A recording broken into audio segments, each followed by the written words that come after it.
On va choisir la plupart du temps une bonne literie en fonction de son confort, c'est-à-dire la combinaison entre la sensation d'accueil et du soutien. Mais que serait une bonne literie si elle ne durait pas dans le temps ?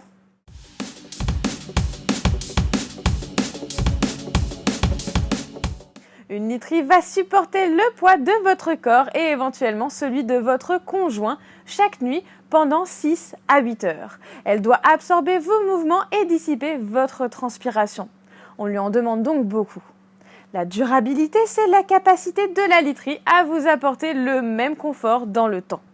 La longévité moyenne d'une literie est comprise entre 7 à 10 ans maximum.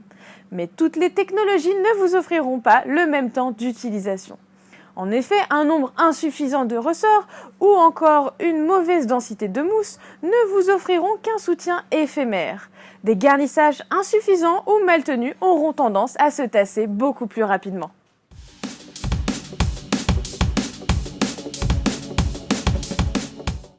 La note de durabilité correspond à l'évaluation de la capacité d'un matelas à durer dans le temps. Nous notons pour cela 2 choses. La qualité des composants et leur mode d'assemblage, c'est-à-dire la qualité de la suspension, que ce soit du ressort, du latex ou différents types de mousse. Ensuite, la composition de son âme, sa structure, sa densité ou le nombre de ressorts. Nous prenons également en compte l'épaisseur de l'âme du matelas, ses spécificités techniques comme le nombre de zones. Ensuite, la durabilité des matières de garnissage, du tissu et leur grammage. Et pour finir, la qualité de l'assemblage, c'est-à-dire le piquage pour maintenir les différentes matières en place et leurs critères de finition.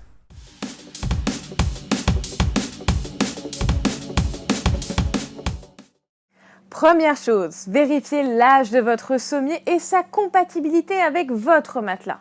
On ne veut pas à tout prix vous vendre un sommier, mais si vous posez votre matelas sur un sommier de plus de 10 ans ou non compatible, il vieillira prématurément et se déformera plus rapidement. Il est d'ailleurs toujours préférable de changer l'ensemble matelas et sommier afin d'optimiser la longévité de votre achat. Deuxième chose, votre matelas doit être régulièrement retourné. Cela permet de ne pas solliciter en permanence les mêmes zones et éviter les creusements ou les affaissements. Les matelas qui proposent 2 phases de couchage doivent être retournés de temps en temps face été et face hiver. Les matelas avec une seule phase de couchage doivent eux être inversés la tête aux pieds.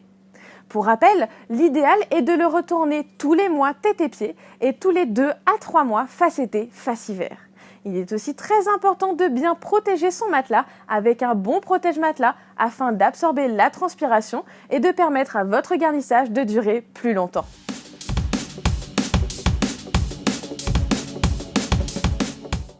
En conclusion, la longévité dépend de la qualité des matériaux et du mode d'assemblage. Nous notons d'ailleurs ce critère sur notre site pour chaque produit.